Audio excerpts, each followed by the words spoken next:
सघन या गुच्छित अधिवास की विशेषताएं। देखो ये अधिवास आपस में पास पास में बने हुए होते हैं, किसी ऊपर उठे हुए भूभाग या बाढ़ से सुरक्षित स्थान पर बनाए जाते हैं। इनमें आपस में सामाजिक प्रागढ़ता पाई जाती है। इस वजह से ये बाहरी आक्रमण का सभी मिलकर मुकाबला करते हैं। इनकी संख्या लगभग 40 से 50 और इससे अधिक हो सकती है। इनकी जनसंख्या 500 से 1000 के आसपास होती है। इन सभी में सामाजिक मूल्यों के प्रति अपने हितों से सघन अधिवासों का वितरण। इस प्रकार के मैदान प्राय नदियों के उपजाऊ मैदानों में पाए जाते हैं। जैसे नदी हर साल अपने साथ बारिश का पानी लेके आती है, तो वह अपने साथ मिट्टी बहा के लाती है। बहा के लाने के साथ वह जहाँ पे ढलान कम होती है उसकी, तो उसके ऊपरी क्षेत्र में मिट्टी छोड़ती है जब तेज बारिश होती है तब, और जब कम बारिश होती है तो वह अपने निचले क्षेत्र में मिट्टी छोड़ती है, उसे बोलते हैं खादर, और ऊपर वाले क्षेत्र में छोड़ती है उसे बोलते हैं बांगर प्रदेश। तो ये इस प्रकार के अधिवास अधिकांशतः खादर प्रदेशों में पाए जाते हैं। जैसे गंगा सतलज के मैदान किनके द्वारा निर्माण हुआ इनका? नदियों के द्वारा। मालवा का पठार, विंध्याचल पठार, नर्मदा घाटी आदि क्षेत्रों में और मैदानी क्षेत्रों में यह सघन अधिवास पाए जाते हैं। अगला अधिवास परकीरण या एकाकी अधिवास। ऐसे अधिवास छिद्रे और बिखरे होते हैं, यानी एक दूसरे से दूर दूर होते हैं। यह अधिवास पास पास में नहीं होते, दूर दूर बनाए जाते हैं। इनकी विशेषताएं देखते हैं अब हम।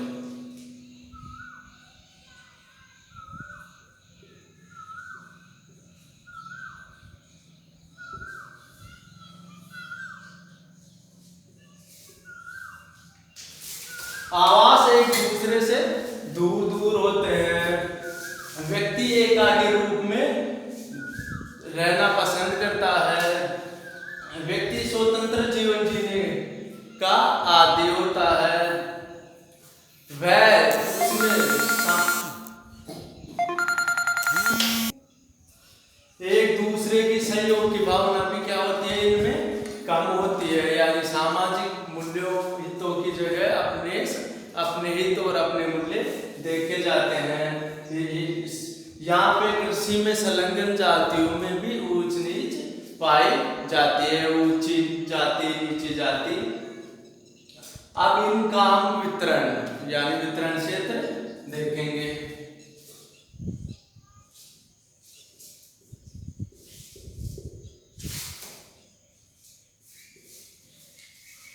देखो परकीरण या एकाकी अधिवास मुख्यतः तराई प्रदेश, भाबर प्रदेश, और विश्व के हिसाब से हम देखें तो जो घास के मैदान हैं, जैसे पेरिस उत्तरी अमेरिका में है, पंपास है दक्षिण अमेरिका में, वेल्स है अफ्रीका, स्टेपी है यूरोप, और डाउन्स है ऑस्ट्रेलिया। इन क्षेत्रों में भी परकीरण या एकाकी अधिवास पाए जाते हैं। भारत में हिमालय के तराई प्रदेश, भाबर प्रदेश, इन क्षेत्रों में परकीरण या एकाकी अधिवास पाए जाते हैं। अब हम देखते हैं तराई, भाबर, खादर, बांगर ये क्या होते हैं।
देखो, ये सब नदी तंत्र के द्वारा विकसित किया जाता है। ये भूभाग पर्वत है। पर्वत जब बारिश या धूप हो, अचानक धूप हो रही है यहाँ पे, अचानक से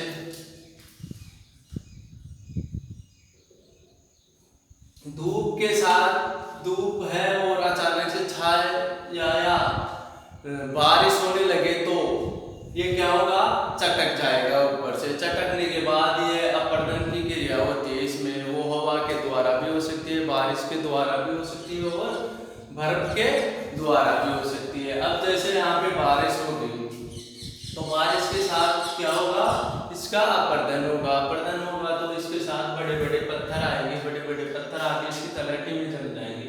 तो इस प्रदेश को हम क्या बोलेंगे, भाबर प्रदेश। यहाँ पे पत्थर जम जाएंगे आगे। तो यहाँ पे नदी क्या होती है, अंतर्मग्न होती है, यानी इनके नीचे से पानी जाता है, हमें दिखाई नहीं देती यहाँ पे नदी इस क्षेत्र में, भाबर प्रदेश में। दूसरा, फिर इसके आगे ये अपने साथ कण लेके आती है। तो यहाँ पे क्या होती है, दलदली क्षेत्र बन जाता है इससे आगे। तो उस क्षेत्र को हम बोलते हैं तराई प्रदेश। ये सर्वाधिक जैव विविधता वाला प्रदेश होता है तराई प्रदेश, यानी यहाँ पे पेड़ पौधे जीव जंतु सभी अधिक मात्रा में पाए जाते हैं।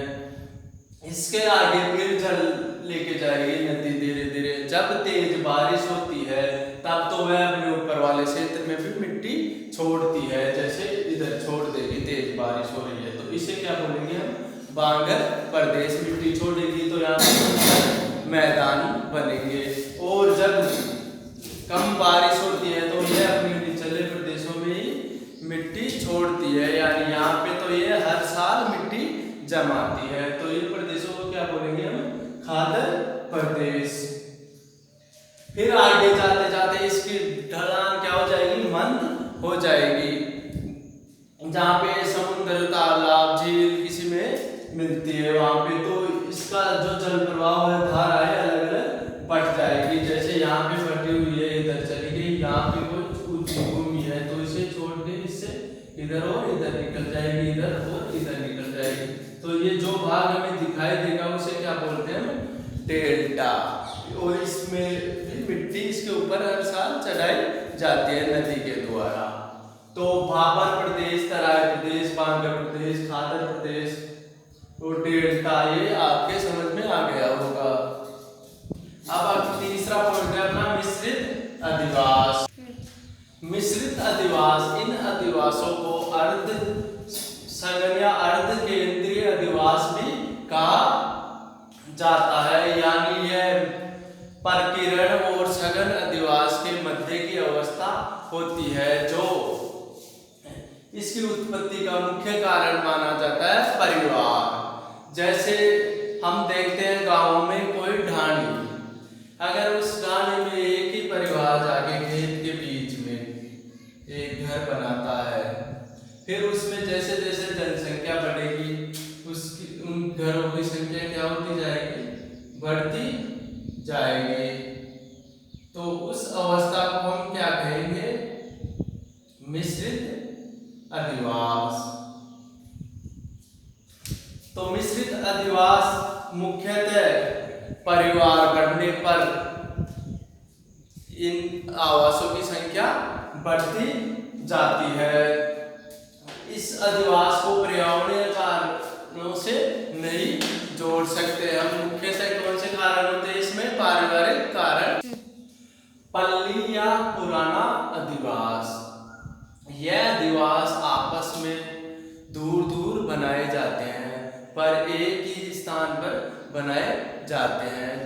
दूसरा मुख्य कारण है, इसमें अलग अलग जातियों के लोग निवास करते हैं, अलग अलग परिवारों से होते हैं, अलग अलग धर्मों से होते हैं, इसलिए इन सभी को ये होते हैं एक ही बस्ती में, एक ही जगह, इसलिए इनको पल्ली या पुराना अधिवास नाम दिया जाता है। इनमें मुख्यतः जो हम देखते हैं कच्ची बस्तियां, स्लम एरिया, वो देख सकते हैं हम। उन की बस्तियां इस प्रकार की आकृति लेती है धीरे धीरे।